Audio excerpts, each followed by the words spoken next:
আমরা কি করব সফল হওয়ার জন্য? নাম্বার 2, সব সময় জিহ্বাকে ভিজায় রাখব আল্লাহর জিকির দিয়া। আল্লাহ রাব্বুল আলামিন বলেন, এই পৃথিবীতে একটা কাজই সব সময় প্রশান্তি পাবে, ডিপ অ্যাটেনশন গ্রেবার শব্দ দিয়ে বলছেন আলা, সাবধান।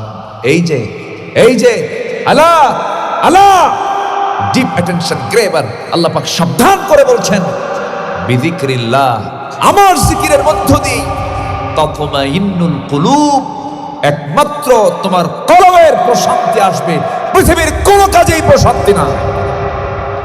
আল্লাহু আকবার।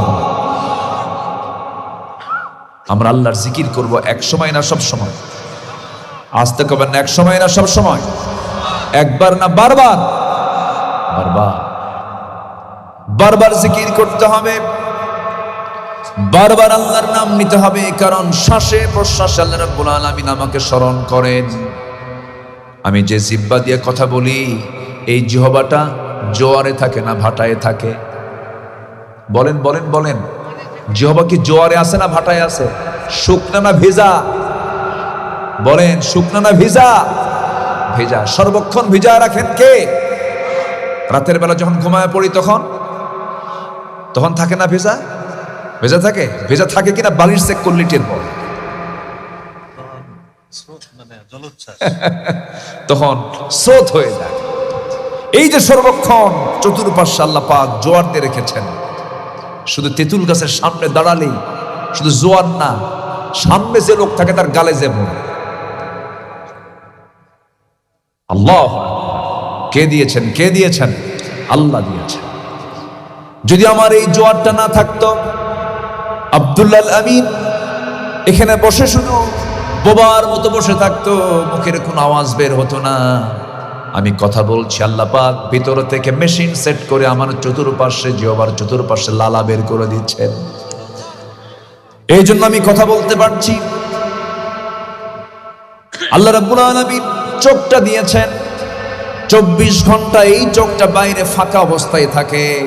চোখ ছাড়া বাকি অঙ্গ প্রত্যঙ্গ মাথা থেকে পা পর্যন্ত সব চামড়া দিয়ে প্যাকেট করা। আল্লাহ পাক চামড়া দিয়ে প্যাকেট করে দিয়েছেন, শুধুমাত্র চোখটা বাইরে রেখেছেন বলে সেজন্য চোখের মধ্যে আল্লাহ রাব্বুল আলামিন 24 ঘন্টা পানির বন্দোবস্ত করেছেন।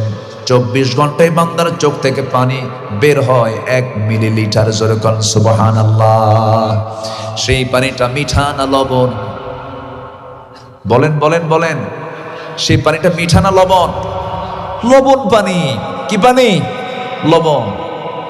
লবণাক্ত পানি বের করে দেন। এবং এই চোখের পানিতে আল্লাহ রাব্বুল আলামিন এমন কিছু উপাদান রেখেছেন বান্দার যেন কোনো ভাইরাস যেন চোখে না আসে। এই জন্য চোখের মধ্যে আল্লাহ রাব্বুল আলামিন লবণাক্ত পানি দিয়ে দিয়েছেন। প্রতি মিনিটে বান্দার চোখের পলক পড়ে 15 থেকে 20 বার। এই যে চোখের পলকগুলো পড়তেছে, চোখ মাঝে মাঝে বন্ধ হয়ে যাচ্ছে, আবার চালু হচ্ছে, এটা আমার আল্লাহ চালায়া দিচ্ছেন। সুবহানাল্লাহ বলা যাবে না?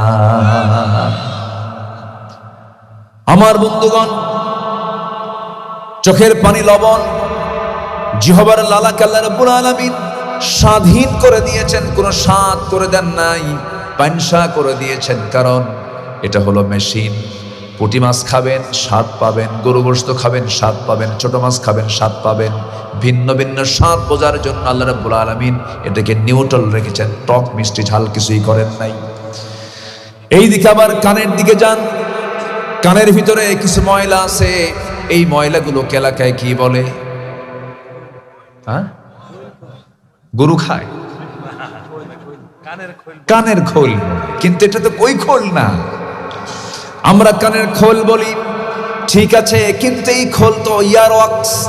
এটা কানের ময়লা আল্লাহ রাব্বুল আলামিন দিয়েছেন। কেন দিয়েছেন? চোখের পানিকে আল্লাহ রাব্বুল আলামিন লবণ করলেন, মুখের পানিকে আল্লাহ রাব্বুল আলামিন স্বাধীন করলেন। একই অঙ্গ কিন্তু দেখেন এক একটা জায়গায় একটা ডিপার্টমেন্ট, এক একটা ফাংশন। কানের দিকে চলে যান, কানের মধ্যে যে ময়লাগুলো দিয়েছেন, এই ময়লা দেওয়ার রহস্য হলো ডাক্তার কিন্তু কখনো কানে হাত দিতে মানা করে, সবসময় বলে কানের মধ্যে কিছু ঢোকাবেন না। ওই ময়লা সাফ করা ঠিক নয়। ওই ময়লাটা আল্লাহ রাব্বুল আলামিন কেন দিয়েছেন, কি জন্য দিয়েছেন? দেওয়ার কারণ হলো আপনি যখন ঘুমাতে যাবেন, ওই কানের ময়লাকে আল্লাহ রাব্বুল আলামিন মিষ্টি করেন নাই। মিষ্টি করলে বড় বেকায়দা হয়ে যেত। আপনি ঘুমায় পড়তেন, নিথর দেহ হয়ে থাকতো, সমস্ত পিঁপড়া জমা হতো আপনার কানে। কান সাফ করবেন না, আপনি ঘুমাবেন। ওই কানের ময়লাকে আল্লাহ রাব্বুল আলামিন তিক্ত করে দিয়েছেন, তিতা করে দিয়েছেন। কোন পিঁপড়া যদি, কোন পোকামাকড় যদি বেলাইনে হঠাৎ করে ভুল করে ঢুকেও যায়, ভিতরের খাবারটা যখন তার জিহ্বায় আসে, যখন তিতা লাগে, তখন সে খাবারটা সহ্য করতে না পেরে আস্তে করে বের হয়ে আসে। আল্লাহ বলছেন, বান্দারে তোর শ্রবণ শক্তিকে আমি আল্লাহ এমন করে সিকিউর করেছি, জোরে করেন সুবহানাল্লাহ। কান দিলেন, চোখ দিলেন, নাক দিলেন, মুখ দিলেন। পদ্মা, মেঘনা, যমুনা যত বড়, তার চাইতে বড় করেছেন আমাদের এই কান, চোখ, নাক। ইএনটি ডাক্তারের কাছে গেলেই টের পাবেন আল্লাহ কত বড় নিয়ামত দিয়ে দিয়েছেন। আল্লাহ বলছেন, বান্দারে আমাকে ভুলবি না, আমার জিকির আদায় করতে ভুলবি না, আমার স্মরণ করতে ভুলবি না। ওই পেনাঙে আমার এক বন্ধু, সেখানে ব্যবসা করেন, আব্দুল মমিন তার নাম। তার সঙ্গে দেখা হলো, সালাম বিনিময় করতে আমি তার হাতটা চেপে ধরলাম। হাতটা চেপে ধরেই দেখি এই জায়গায় একটা মেশিন লাগানো, ঠিক এই জায়গায় একটা মেশিন লাগানো আছে। বললাম, বন্ধু মেশিন কেন? সঙ্গে সঙ্গে তার চোখে পানি চলে আসছে। বললাম, কান্দো কেন বন্ধু, কি হয়েছে? বলতেছে, আমি আল্লাহ তাআলা আমাকে প্রচুর টাকার মালিক বানিয়ে দিয়েছেন। সমস্ত টাকাগুলো যদি আল্লাহ পাক আমার থেকে নিয়ে নেন, আমার কোনো দুঃখ হবে না। কিন্তু বন্ধু, আমার দুটা কিডনি নষ্ট হয়ে গেছে, বড় কষ্ট পাই। সেই কিডনি ডায়ালিসিস করার জন্য আমাকে সপ্তাহে 4 দিন পর্যন্ত আমাকে হসপিটালে যেতে হয়, রক্তগুলোকে ফাটাতে হয়, ডায়ালিসিস করতে হয়। দুনিয়ার ডায়ালিসিস মেশিনটার ওজন হলো 100 কেজি। আল্লাহ রাব্বুল আলামিন বান্দার দেহের ভিতরে একটা ডায়ালিসিস মেশিন নয়, পরপর 2টা ডায়ালিসিস মেশিন দিয়েছেন, তার নাম হলো কিডনি। 2টা করে দিয়েছেন। দুনিয়ার ডায়ালিসিস মেশিনটার ওজন হলো 100-200 কেজি। আর আমার আল্লাহ যে কিডনি আমার দেহের মধ্যে দিয়েছেন, সেই 2টার ওজন হলো 200-400 গ্রাম মাত্র। সুবহানাল্লাহ বলা যাবে না? যদি এমনটা হতো, কিডনিটা আল্লাহ পাক পরে পাঠায় দিবেন আসমান থেকে, তুই আগে দুনিয়ায় যা, দুনিয়ায় পাঠায় দিলাম, এরপর আসমান থেকে নামায় দেব। ওজন হলো 100-200 কেজি, আপনার ওজন হলো 80 কেজি। আপনি এখন ধানের বস্তা টানবেন না কিডনির বস্তা টানবেন? কত বড় বেকায়দা হয়ে যেত। আল্লাহ রাব্বুল আলামিন বলেন, আল্লাযী খালাকাকা ফাসাওয়াকা ফাআদালাকা ফি আইয়ি সূরাতিন মা শাআ রাক্কাবাক। জোরে বলুন আল্লাহু আকবার। কি সুন্দর করে লেভেল করে দিয়েছি, যেখানে যা দরকার সব আমি তোমার জন্য করে দিয়েছি। সামান্য একটা বিস্ফোরণ হলে শরীরটা অস্থির হয়ে যায়। আল্লাহ রাব্বুল আলামিন মাথা থেকে পা পর্যন্ত কত সুন্দর করে বানায় দিয়েছেন। আল্লাহ বলছেন, বান্দারে, সব তো আমার অবদান, তুই আমাকে ভুলে যাস কেন? তুই আমার জিকির করবি এক সময় না সব সময়, এক সময় না সব সময়, সব সময়। এরপর আল্লাহ বলছেন, নামাজটা পড়বি, ফসল্লা, নামাজ পড়বি। দুঃখজনক হলো সত্য, আমার দেশে 20 কোটি মুসলমানের বসবাস। একটা প্রশ্ন করবো আপনাকে, বলুন তো, আমার দেশে নামাজি বেশি না ইমানদার বেশি? হুজুর নামাজ নাই তো কি হয়েছে? এখন বলেন, নামাজি বেশি না ইমানদার বেশি? ইমানদার বেশি। আমি কি আলোচনা করব? তো 2-1 করে ওঠে কেন? এই যে উঠলো, এই যে আপনি উঠেন কেন? হ্যাঁ, ও 1 নাম্বার। আচ্ছা ঠিক আছে, কেউ যাবেন না, একটু বসেন। কত সময় কত দিকে চলে যায়। বলেন, নামাজি বেশি না ইমানদার বেশি? ইমানদার বেশি। ফতুয়া দেয় তো, নামাজ নাই তো কি হয়েছে, ইমান তো আছে। আছে না নাই? আছে। কি বিশাল বড় ইমানদার দেখছেন, নামাজ পড়ে না। একটা প্রশ্ন আপনাকে করব, কাইচান গ্রামের মসজিদে সবচেয়ে কম মুসল্লি হয় কোন ওয়াক্তে? বলুন তো, কোন ওয়াক্তে সবচেয়ে কম মুসল্লি বলেন? শুধু কি কাইচান গ্রামে না সব গ্রামে? সব গ্রামে। পাতিলে ভাত চড়াইয়া দিছেন, চাউল, ওটা সিদ্ধ হলো কতটুকু? টোটাল পাতিলের চাল সিদ্ধ দেখার জন্য সব চাল দেখতে হয় না, একটা চাল দেখলেই হয়। কাইসান গ্রাম দেখলেই গোটা দেশের গ্রাম বোঝা হয়ে যায়। বলুন সবচেয়ে কম মুসল্লি কোন ওয়াক্তে পাওয়া যায়? ফজরে। সবচেয়ে ফজিলতের নামাজটার কোন ওয়াক্ত বলেন? ফজর। ফজরের ফরজ বাদ দিয়ে দেন, শুধু রাকাতেই সালাতুল ফজর খায়রুম মিনাদ দুনিয়া মা ফিহা। ফজরের 2 রাকাত সুন্নাত নামাজের দাম হলো দুনিয়া এবং দুনিয়ার মাঝে যা কিছু আছে তার চাইতে বেশি দামি। শুধু ভালুকা নয়, শুধু ময়মনসিংহ নয়, শুধু বাংলাদেশ নয়, গোটা পৃথিবীর মাঝে যা কিছু আছে তার চাইতে বেশি দাম হলো ফজরের 2 রাকাত সুন্নতের দাম। আল্লাহু আকবার। নামাজ পড়ে না বান্দা? আরেকটা প্রশ্ন করব, বলুন তো, কাইচান গ্রামের সবচেয়ে কম মুসল্লি ফজরে পাওয়া যায়, কিন্তু কাইচান গ্রামের মানুষগুলো সবচেয়ে বেশি মানুষ থাকে বাড়িতে কোন সময়ে বলেন? কোন সময়? ফজরেই তো থাকে। এশার সময় এখনো বাড়িতে ফেরে না, কিন্তু ফজরের সময় সবচেয়ে মানুষ বাড়িতে কম না বেশি? বাড়িতে মানুষ বেশি থাকে, মসজিদে মানুষ সবচাইতে কম হয়। মানুষগুলো যায় কোথায়? মেরাজে যায়। আমি কিন্তু একদম জায়গা মতো আঘাত করছি, কষ্ট পাচ্ছেন কিনা জানি না। কষ্ট পাচ্ছেন না তো আমার বন্ধুগণ? অথচ উচিত ছিল ইমানদার সমাজে, মুসলিম সমাজে সবচাইতে বেশি মুসল্লি হওয়ার কথা কোন ওয়াক্তে? ফজর। কিন্তু ফজরে মুসল্লি হাজির হয় মোটে 5 জন। সেই 5 জনের 5 জনই হলো বুড়া মানুষ, দাড়ি পাকাওয়ালা, খুনখুনা বুড়া, দাঁত নাই। লাঠিটা ভর করে করে মসজিদের দিকে আসে। বলা হয়, চাচা আপনি মাযুর মানুষ, না আসলেও তো হতো, আপনি কেন মসজিদে আসছেন? বাবা আমিও আসতাম না, কিন্তু বুড়ি তো নাই, মরে গেছে। বুড়ি থাকলে আমিও আসতাম। কি কথা কি বুঝতেছেন? মূলত মসজিদ ফাঁকা। তাহলে এখন বলেন, মসজিদ পাকা দরকার না নামাজ পাকা দরকার? এখন কি পাকা? মসজিদ পাকা। সুদ খায়, আবার কয় জানেন বিশাল একখান মসজিদ বানাইছে, বিশাল ব্যাপার, সুদখোর। ওটা কি বলেন? যে বানাইছে ওটা কি বলেন? সুদখোর। বিশাল মসজিদ বানা দিয়েছে, হুজুর মাদ্রাসা একখান বানাইছে, বোনের 3 কোটি টাকার জায়গা মেরে ফেলছে। আছে না নাই?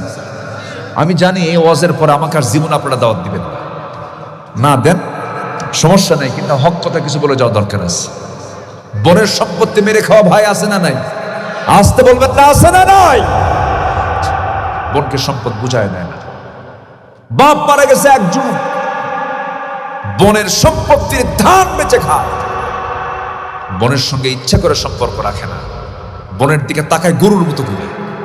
বোন ভয় থরথর করে কাঁপে, আর কিছু কয় না। বাপ নাই, মায়ের বাড়ি মাঝে মাঝে দেখতে যায়। ভাইটা যদি কথা না বলে তাহলে দেখায় না, কিছু বলেও না। বোনের সম্পত্তির ধান বিক্রি করে ওমরা করতে যায়। ওমরা করতে যায়, জমজম পানি আনে, আজওয়া খেজুর আনে, সোনার মদিনা থেকে সোনার চেন বোনের জন্য কিনে আনে। 3 লাখ টাকার চেন, বোন পাবে 3 কোটি টাকা। দেশে আসার পরে বোনকে সালাম দিয়ে বলে, বোন আসো, আমার বাড়িতে আসো, তোমার জন্য বহু দোয়া করে আসছি। কাবার দরজা ধরে তোমার জন্য দোয়া করছি। বোন এই যে তোমার জন্য জমজম আনছি, তোমার জন্য আজওয়া খেজুর আনছি, তোমার জন্য সোনার মদিনা থেকে সোনার চেন আনছি। বোন ঘাটটা একটু আমার দিকে আগায় দাও, মাথা আগায় দাও। বোনের গলাতে সোনার চেন দিয়া পার্শ্বে বোনকে বসায় বলে, বোন তুমি কি খুশি হয়েছো নাকি? বোন কান্দের বলে, ভাই তুমি আমাকে এত ভালোবাসো, খুব খুশি হয়েছি। তাহলে একটা কথা শোনাই, কি অংশ নিলে কিন্তু ধ্বংস হয়। কত বড় বদমাইশ! এই আছে না নাই? আছে না নাই? আছে না নাই? হ্যাঁ কি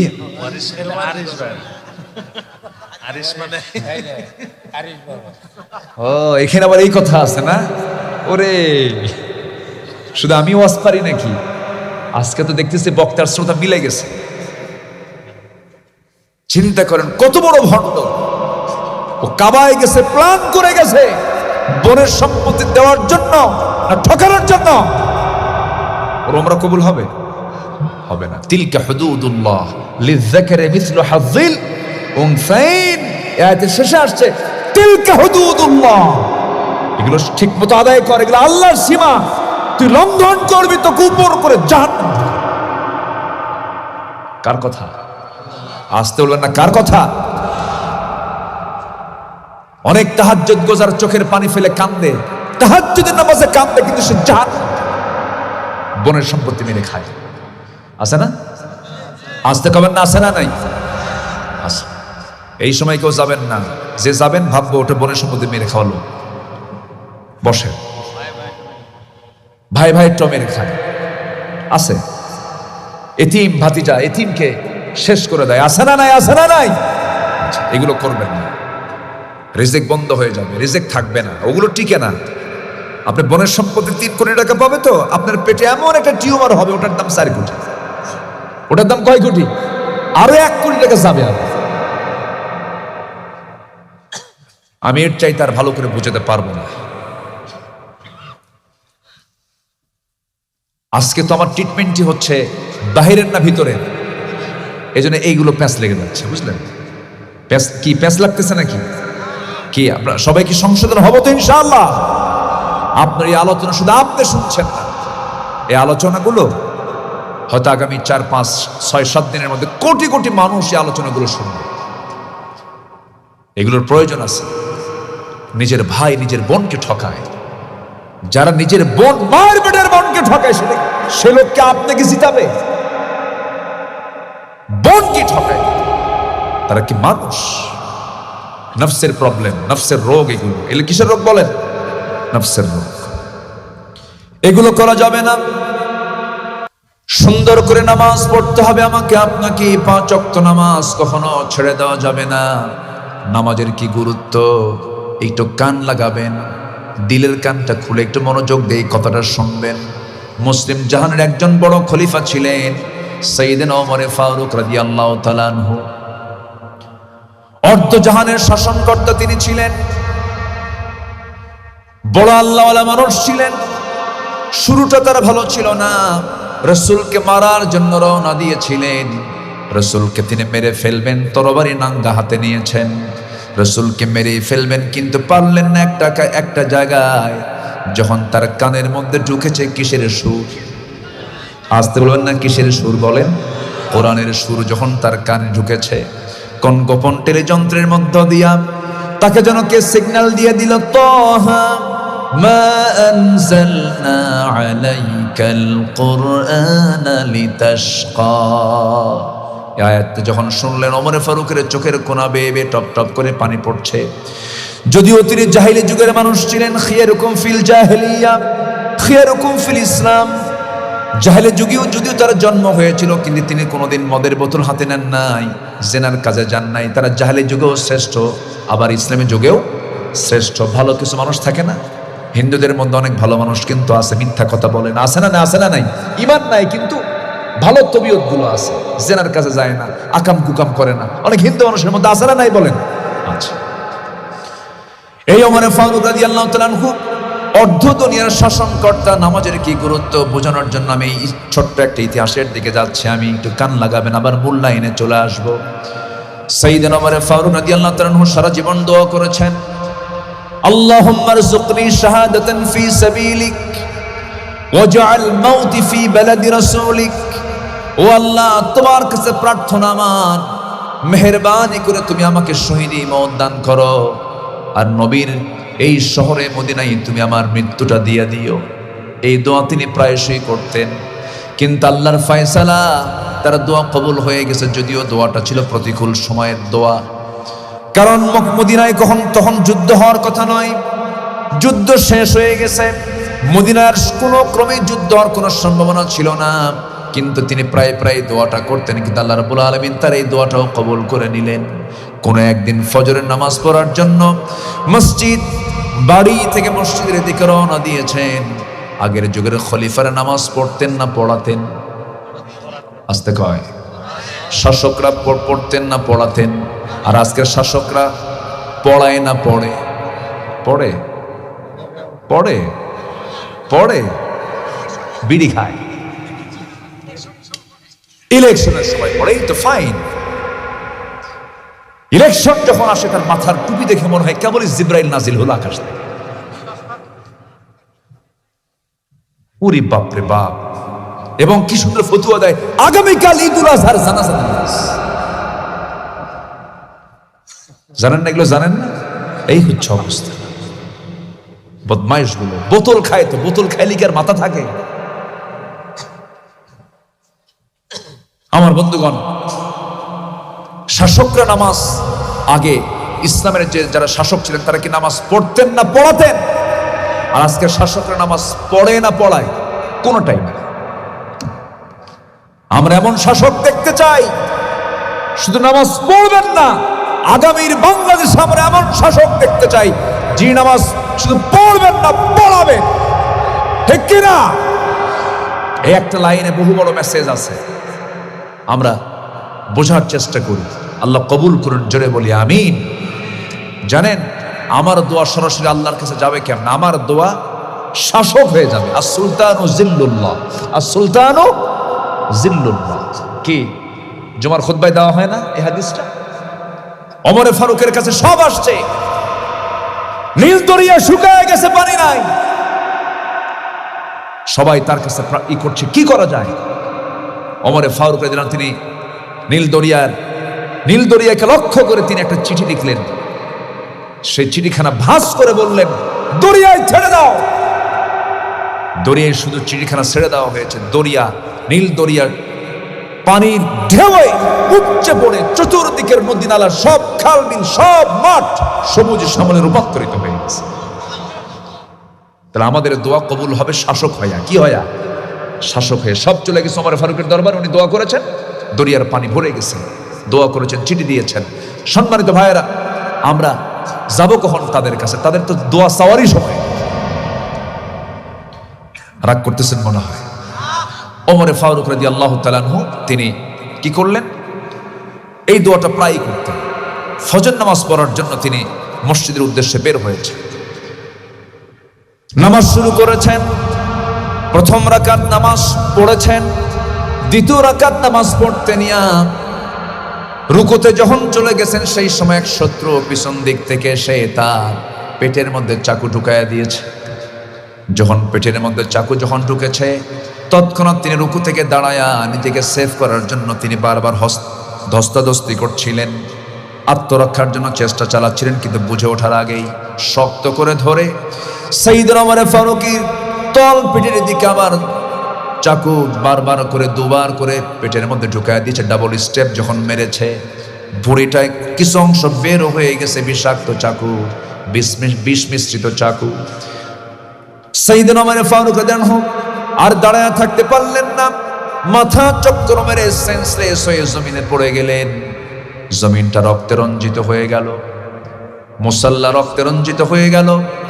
সকাল হয়ে গেছে, শত্রুকে সবাই ধরে ফেলেছে, জালিমটাকে সবাই ধরে ফেলেছে।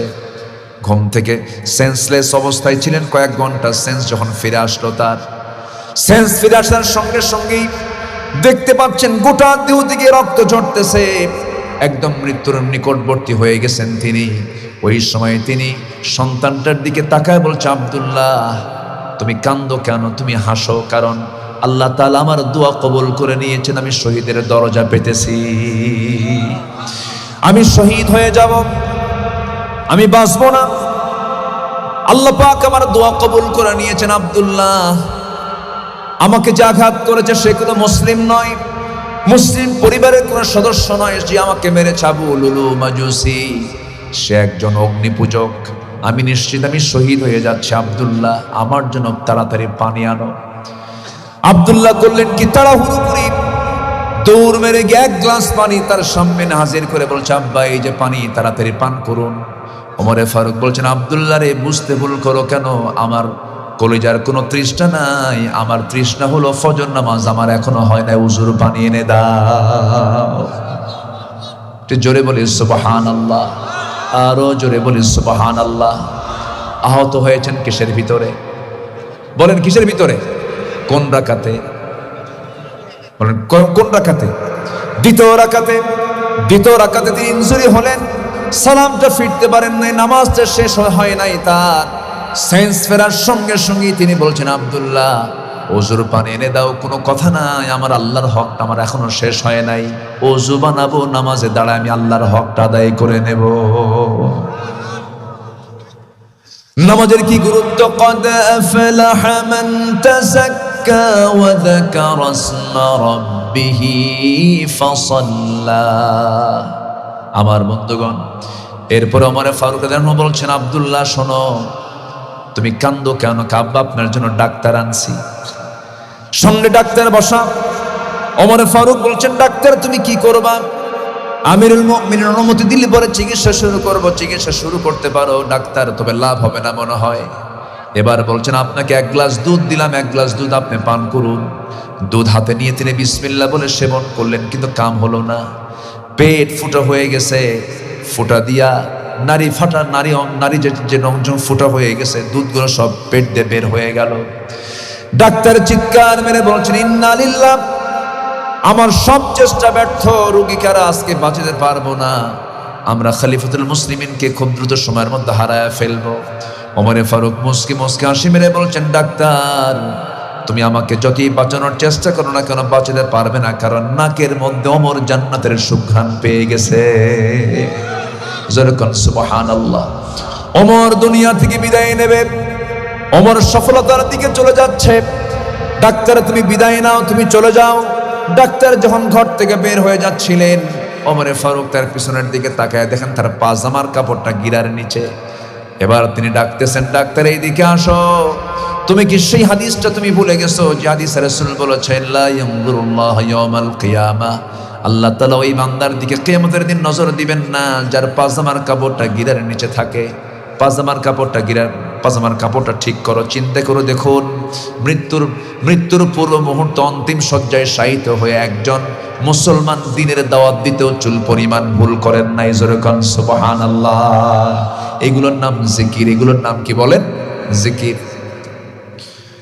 এবার বলছেন, আব্দুল্লাহ 2 বছর আগে আমার বন্ধু আবু বকর কি আমি বিদায় জানায়া দিলাম, নবীর কবরের পাশে আমি তাকে শোয়া দিয়েছি, আমিও দুনিয়া থেকে বিদায় নেব। আব্দুল্লাহ আমার বড় শখ, নবীর পাশে ঘুমাবো, নবীর পাশে আমি চিরনিদ্রায় যাব। আমার বন্ধু আবু বকর তো খুব ভাগ্যবান, নবীর পাশে ঘুমাচ্ছে, কিন্তু জায়গা তো আমার না।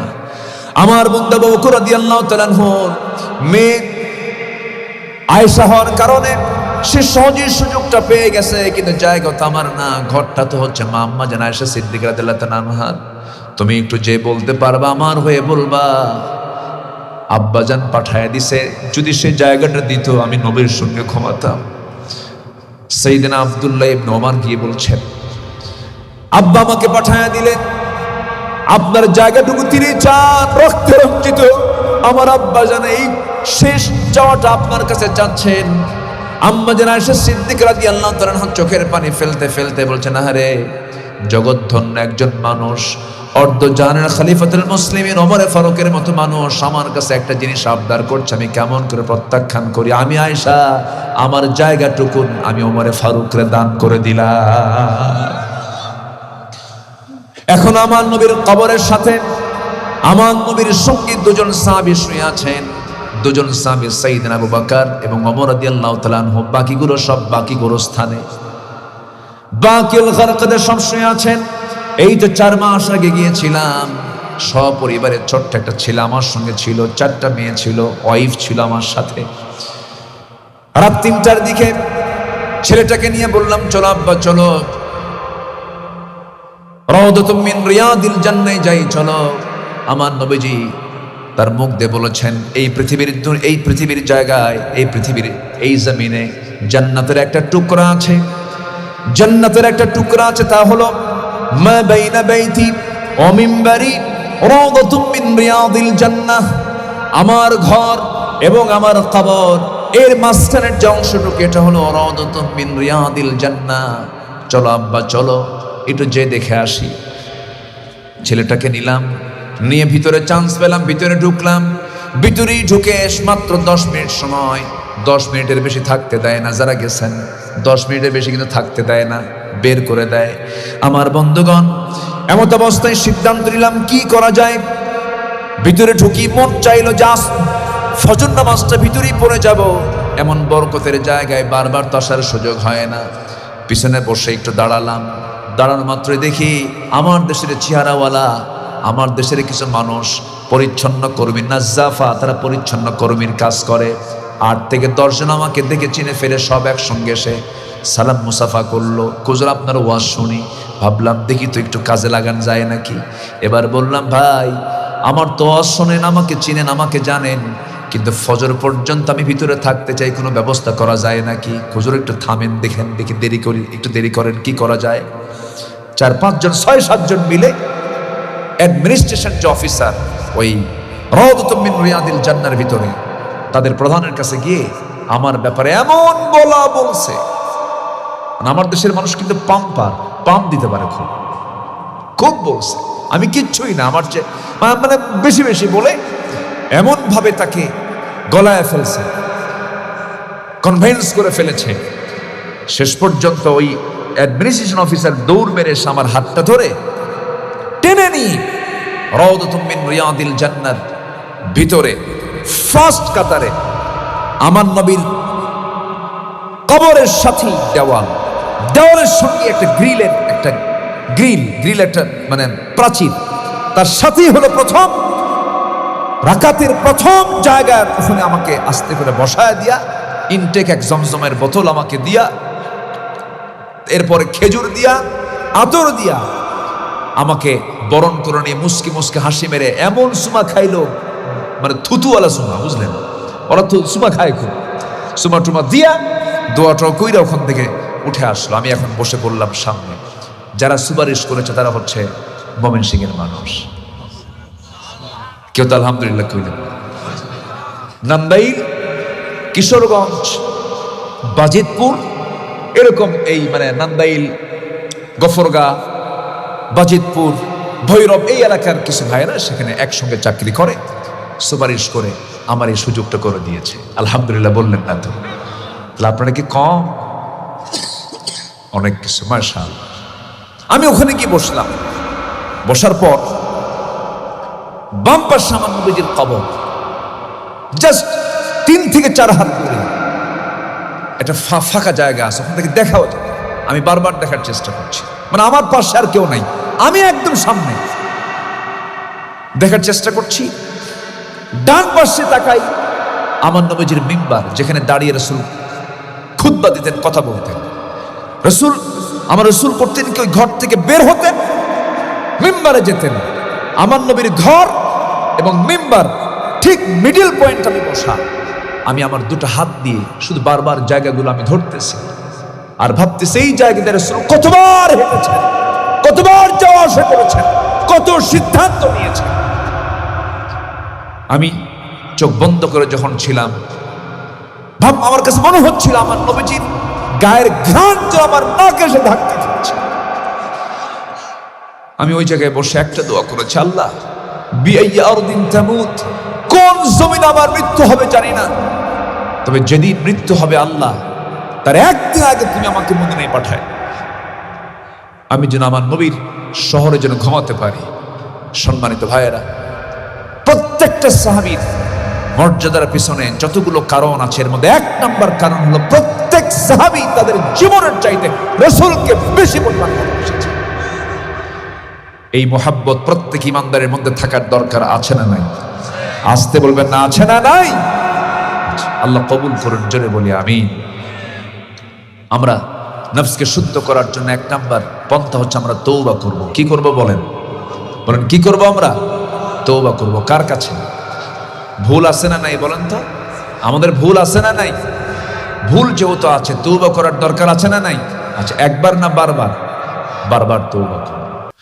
আল্লাহর কাছে আমরা তওবা করব, চোখের পানি ফেলে ফেলে কাঁদব। আল্লাহ রাব্বুল আলামিন সুন্দর করে বলছেন, ইয়া আইয়ুহাল্লাযীনা আমানু তুবু ইলাল্লাহি তাওবাতান নাসুহা আসা রাব্বুকুম আন ইউকাফিরা আনকুম সাইয়্যাতিকুম ويدخلكم جنات تجري من تحت তাহতিহাল আনহার। জোরে বলুন আল্লাহু আকবার। তোমরা আল্লাহর কাছে তওবার মতো তওবা করো। তওবা যদি করতে পারো, সেই তওবা যদি কবুল হয়ে যায়, আত-তাইবু মিনাজ যামবি কামান লা যামবা লাহ, যার তওবা কবুল হয়ে যায় তার পূর্বের জীবনে একটা গুনাহও থাকে না, সে নিষ্পাপ মাসুম বাচ্চার মতো হয়ে যায়। জোরে বলুন সুবহানাল্লাহ। তওবা করব কার কাছে? একবার না বারবার, একবার না বারবার, বারবার। নাম্বার 1 চলে গেল, খাঁটি মনে আমরা তওবা করে নেব। চুরি করেছে আর জীবনে চুরি করব না, ডাকাতি করেছে আর জীবনে ডাকাতি করব না, মিথ্যা সাক্ষ্য দিয়েছে আর জীবনে মিথ্যা সাক্ষ্য দেব না, এমন করে আমরা তওবা করে নেব। নাম্বার 2 হলো সালাতের প্রতি আমরা যত্নবান হব। আত্মশুদ্ধিতার জন্য সেজদা ছাড়া কোনো উপায় নাই। আমার বন্ধুগণ, আমার ভাইয়েরা, রিজিককে যদি কেউ বৃদ্ধি করতে চায় সেজন্য বেশি করে সেজদা দেয়, আত্মীয়ের হক যেন আদায় করে, আল্লাহ পাক তার রিজিকটা ডাবল ডাবল করে দেন। জোরে বলুন সুবহানাল্লাহ। আমার ভাইয়েরা, একটু কান লাগাবেন, মনোযোগ দিয়ে শুনবেন। এই যে রিজিকের জন্য আমরা বিশালভাবে অস্থির হয়ে যাই, কিন্তু রিজিক যে বন্ধ হয়ে যায় কি কারণে আমরা অনেকে জানি না। রিজিক বন্ধ হয়ে যাওয়ার 20টা গুনাহ, 20টা গুনাহ যার মধ্যে থাকবে তার রিজিকটা বন্ধ হয়ে যাবে। রিজিক মানে শুধু বুঝবেন না যে খাবার টাবার, সম্পদ, টাকা পয়সা, তা কিন্তু না। রিজিকের বহু ব্যাখ্যা আছে। টাকা আছে, পয়সা আছে, পরিবার আছে, পরিজন আছে, ব্যবসা আছে, বাণিজ্য আছে, কিন্তু শান্তি নাই, ঘুম ধরে না, ওষুধ ছাড়া ঘুম হয় না। আছে না, আছে না, আছে না, আছে না। রিজিকটা বিশাল বড় একটা ব্যাখ্যামূলক বিষয়। আমার বন্ধুগণ, রিজিক বন্ধ হয়ে যাওয়ার 20টা গুনাহ। 1 নম্বর হলো সুদ। 1 নম্বর কি বলেন? সুদ। নাম্বার 2 হলো অকৃতজ্ঞতা। নাম্বার 3 হলো আত্মীয়তার সম্পর্ক ছিন্ন করা। নাম্বার 4 হলো অসততা। নাম্বার 5 হলো প্রতারণা। নাম্বার 6 হলো সালাতের অবহেলা। নাম্বার 7 হলো গীবত। নাম্বার 8 হলো অহংকার। নাম্বার 9 হলো যাকাতকে আটকে রাখা, যাকাত না দেওয়া। নাম্বার 10 হলো কর্মচারীদের উপরে জুলুম করা। এমন কর্মকর্তা মনে হয় আমার দেশে নাই। কর্মচারীদেরকে ঠকায়, বেতন মাসের পর মাস বেতন আটকায় রাখে। নাম্বার 11 হলো বেচাকেনায় যারা প্রতারণা করবে, ওয়াইলুল লিল মুতাফফিফিন, ওজনে যারা কম বেশি করবে তাদের। নাম্বার 12 হলো লোভ যারা করবে। নাম্বার 13 হলো বাপ মাকে যারা অবহেলা করবে। এমন সন্তান তো ময়মনসিংহ ভালুকা উপজেলায় নাই। আছে না নাই? রিজিক বন্ধ হয়ে যাবে তোমার। তুমি মারাত্মক জটিল রোগে আক্রান্ত হয়ে দুনিয়া থেকে বিদায় নিয়ে আনিবা, লানত নিয়ে দুনিয়া থেকে বিদায় নিয়ে আনিবা। বাপ মাকে অবহেলার চোখে দেখা যাবে না। নাম্বার 14 হলো জুলুম করে সম্পদ যারা অর্জন করবে। নাম্বার 15 হলো সাদকা দিতে যারা অবহেলা করবে। নাম্বার 16 হলো হিংসা যারা করবে। নাম্বার 17 হলো নারীদেরও বাচ্চাদের প্রতি, নারীদের প্রতি, বাচ্চাদের প্রতি যারা জুলুম করবে। 18 হচ্ছে মিথ্যা কসম যারা করবে। 19 হলো অলসতা যারা দেখাবে। নাম্বার 20 হলো তকদির নিয়ে যারা অসন্তুষ্ট হবে। সন্তান বারবার মেয়ে হয়। গ্রামের কিছু কিছু মহিলা আছে বলে, আল্লাহ তোমার চোখ আসলেই কানা। যেরকম নাউজুবিল্লাহ, এগুলো বলার লোক আছে না? কিছু মহিলা আছে না? নাই। এগুলো কখনো বলা যাবে না। সব আল্লাহর ফয়সালা, আল্লাহর সিদ্ধান্ত। কখনো মন খারাপ করা যাবে না। মাহফিলে মারা আসছে কিনা জানি না। মায়েরা কি আসছে মাহফিলে? আছে, আছে। তাই এতক্ষণ বলেন না কেন আপনি? মাশাআল্লাহ, মাশাআল্লাহ। তারা আমাকে শুনছে, আলহামদুলিল্লাহ। আমার মা, সন্তান বারবার মেয়ে হয়, এতে আপনার মন খারাপ হয়ে যায়। একটু 4 জন নারীর দিকে তাকায় দেখেন, ইতিহাসে তাদের কত বড় সুনাম, কত বড় আল্লাহওয়ালা তারা সেই সমস্ত নারীগুলো ছিলেন। ফার্স্ট আমি বলবো আম্মা জান আয়েশা সিদ্দিকার কথা বলি। এই এরকম নারী কি কিয়ামত পর্যন্ত আর কোনোদিন আসবে নাকি বলেন? আয়েশা সিদ্দিকা রাদিয়াল্লাহু তাআলা আনহা একজন মহিলা ছিলেন। একজন নারী হওয়ার পরও 60 বছর বয়সের চাইতে বেশি হায়াত তিনি পেয়েছিলেন। 66 বছর বয়স মেবি দুনিয়া থেকে তিনি বিদায় নিয়েছেন, কিন্তু কোনোদিন মা ডাকটা শুনতে পারেন নাই, কারণ আল্লাহ পাক তাকে কোনো সন্তান দেন নাই। তিনি কি পোড়া কপাল নাকি? পোড়া কপাল না, সন্তান হয়নি তার। চলে যান এবার খাদিজা রাদিয়াল্লাহু আনহার দিকে। আল্লাহ রাব্বুল আলামিন তাকে 3টা ছেলের সন্তান দান করেছেন, কাসেম, তাহের, তাইয়্যিব রাদিয়াল্লাহু আনহুম। এই তিনটা ছেলেই শৈশবে দুনিয়া থেকে বিদায় নিলেন। মা কানা মুহাম্মাদুন আবা হাদিম মির রিজালিকুম। তিনটা ছেলেই যখন দুনিয়া থেকে বিদায় নিয়েছেন, একটা বারের জন্য তিনি মনক্ষুণ্ণ হন নাই। এটা কি তার পোড়া কপাল নাকি? এবার চলে যান মারিয়াম আলাইহিস সালাতু ওয়াস সালামের দিকে। আল্লাহ রাব্বুল আলামিন তাকে ছেলের সন্তান দান করেছেন, কিন্তু মারিয়ামের স্বামী আছে নাকি বলেন? আল্লাহ পাক তাকে স্বামী দেন নাই। অথচ দেখেন একজন মহিলা কত বড় দামি মানুষ, স্বামীর মোহাব্বত তিনি পান নাই। স্বামী ছাড়া একজন মানুষ, এটা তার অপূর্ণতা না। অপূর্ণতা কখনো মনে করা যাবে না, এটা ফায়সালা। কার কার মন খারাপ, এটা কি পোড়া কপাল না। চলো জানা সালামের দিকে। পৃথিবীর শুরু থেকে নিয়ে কিয়ামত পর্যন্ত এত বড় খারাপ মানুষ কোনদিন পৃথিবীতে আসবে না। তার নাম হলো ফেরাউন। ইযহাব ইলা ফিরাউনা ইন্নাহু তাগা। সেই ফেরাউন ছিল কার স্বামী? বলেন কার স্বামী? পোড়া কপাল আসিয়ার। আসিয়া মানে পোড়া কপাল। কি কঠিন পরীক্ষা তিনি পড়েছিলেন। স্বামী হলো কত বড় আশ্রয়। কোনদিন কোনো গন্ডগোল হয় নাই, ফেরাউনের সঙ্গে তার কোনো দ্বন্দ্ব লাগে নাই।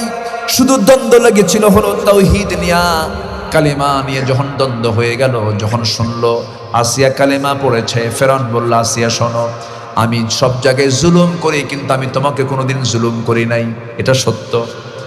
ফেরাউন আসিয়াকে খুব ভালোবাসতো। পারিবারিক জীবনে তাদের কোনো সমস্যাও ছিল না, কিন্তু সমস্যা সৃষ্টি হয়েছিল কালিমাকে কেন্দ্র করে, তাওহীদ ঈমানকে কেন্দ্র করে। ফেরাউন বলল, শোনো, আমার পরে তোমার জায়গা ফার্স্ট লেডি অফ ইজিপ্ট।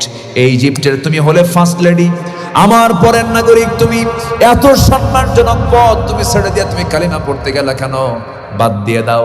আসিয়া বলছেন, স্বামী আমার সব ছাড়বো, কিন্তু ঈমান নামক সম্পদ আমি কখনো ছাড়বো না।